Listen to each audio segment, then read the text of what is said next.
What's up mga ka-fighting, meron na naman tayong bagong video. Ang video natin ay maglalalamog tayo ng ating beta papunta dyan sa may Paranaque. Tapos kukuha tayo ng 2B at may ibabaraks raid tayo. Tara, samahan nyo ako.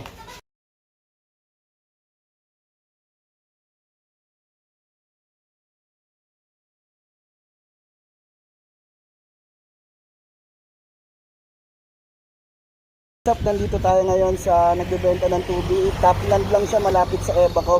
Bro, magkano yung isang takal mo? Ang Pilox is 100, ang kalahating tabo is 180, then yung tabo is 250. Tara, pasok tayo sa barracks niya, tara.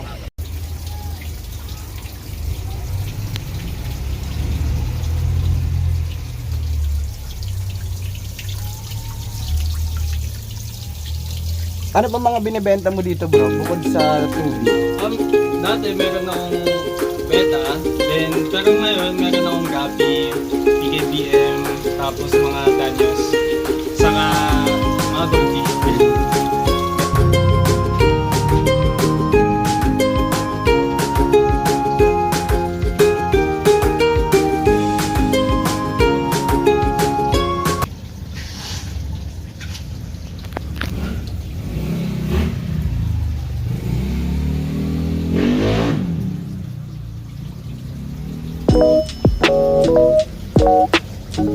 So ayun guys, papunta na tayo sa deliver natin ngayon sa isda, sa Beta Fish. Syempre may papaliwag tayo para papunta natin dyan sa ibabaraks rate natin. Tara guys, samahan nyo guys.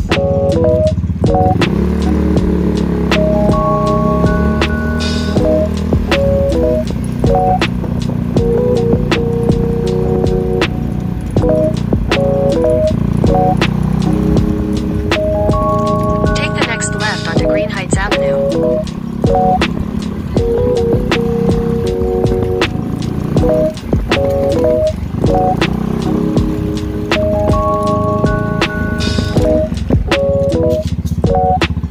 So ayun guys, tapos na tayo sa papunta sa 2B at na-deliver na rin natin yung beta natin. Ngayon pupuntahan natin yung ibabaraks rate natin. Tara, samahan nyo ako.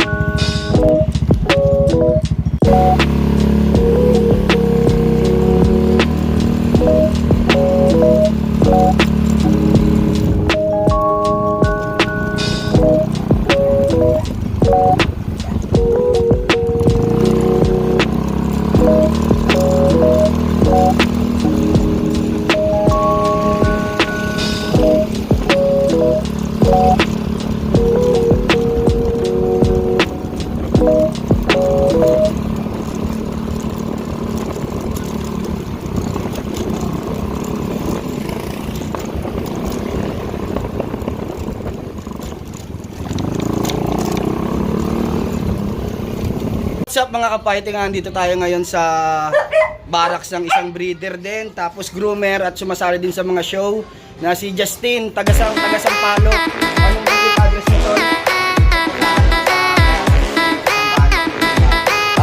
Ito, kapalilibig ko kayo sa barracks niya. Ganun muna si pati niyo bago natin sa hininga ng tips sa grooming at kausapin.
Ito pala si Bro Justin ng taga Sampaloc. Breeder din to tsaka groomer at marami na rin siyang napanalong mga isda, sarili niya. At bro, by the way, ilang taong ka na ba nagbebeta? Ano na, nasa 2 years, magto 2 years na ako, 2 years na mahigit. Siguro 2 years na mahigit. 2 years sa pag-aalaga o kasama doon yung breeding, yung grooming, Simula nung nahiligan ko magbeta, siguro yun yung count ko. Yung natipuhan ko kasi nagandaan ako. Yun nga, may kakaibang karakteristik sila. Ano ba yung nagustuhan mo? Ang pinakagusto mong tail type tsaka pinakagusto mong jeans ay strain? Naanohan ko kasi nagustuhan ko talaga yung sa FCCP. Maganda sila tignan. Maganda silang tignan kasi intense yung color, lalo ko intense yung color, tsaka lalo lang yung star tail, yun. Ano ba ng mga napanalunan na ng isang Justin sa paglarangan ng beta? Ano na ang mga napanalunan mo? Like best of show. Nakakuha na tayo ng mga third placer hanggang first placer, prince, at saka kahit pa paano nakakuha na tayo ng optional.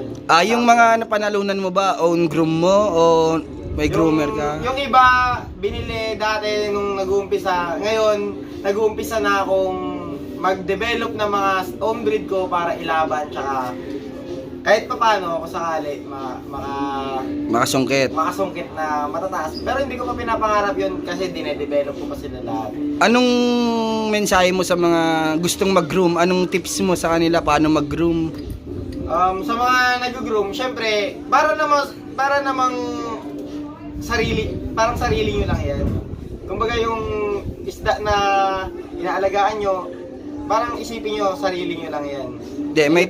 May tips ka ba sa kanila kung paano mag-groom? Anong mga kailangan, anong dapat gawin? Yung simple tips mo lang. Simple tips lang natin.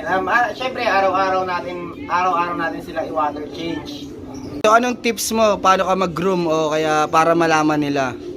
Kasi ang grooming tips ko, dapat laging alaga sa water change, sa pagkain, balanse, dapat pati flare, balanse rin sa oras. Timing, depende sa tail type. Meron ka meron ka ginagawang parang nilalagay mo yung babae sa loob mismo ng tank. Anong para saan ba 'yon? Yun yung technique na ginagawa ko para sa playing, para mas lalong bumuklat yung caudal. Caudal shape, pag ginahabol ko yung caudal shape doon ako gumagawa. Nilalagay ko yung female beta sa clear plastic, tsaka nilulubog ko sa tank. Anong purpose noon? Para finish and forms o papalaki? Parang daily routine na para sa akin kasi yun, ang ginagawa ko yun. Every 2 minutes nilalagyan ko yung kada tank ko ng ganun. Para kahit papano, sa morning, bago ko sila pakainin, na exercise na sila, tsaka para yung metabolism nila. Sa water change naman, anong mapapayo mo sa kanila? Ilang araw o ilang linggo bago ka mag-water change? Kung panglalaro nyo lang naman, kung panglalarong isda, mas may advice ko na everyday ang water change, kahit mga 50%. Pero kung masipag ka talaga, kahit 70%, basta talagang tanggal lahat ng punjay, lahat ng dumi. Pagkain para sa grooming ha. Sa pagkain, matik na yan, kiti-kiti tayo. Kiti-kiti, bloodworm. Tapos anong masasabi mo sa mga beta hobbies ngayon na sumusubok mag-breed o kaya gustong mag-show? Kung ano yung gusto nyo, tuloy nyo lang. Kung saan kayo masaya. Last word, huling salita para sa mga beta mga kapiting natin na nanonood. Wag na kayong mag-away-away, peace lang. Let's go. What's up mga kapiting, tapusan natin ang ating video at na-deliver na natin ang tubi, ang isda at nakabaras trade na tayo at salamat sa mga nanood at please like, share and subscribe and happy beta keeping mga kapiting.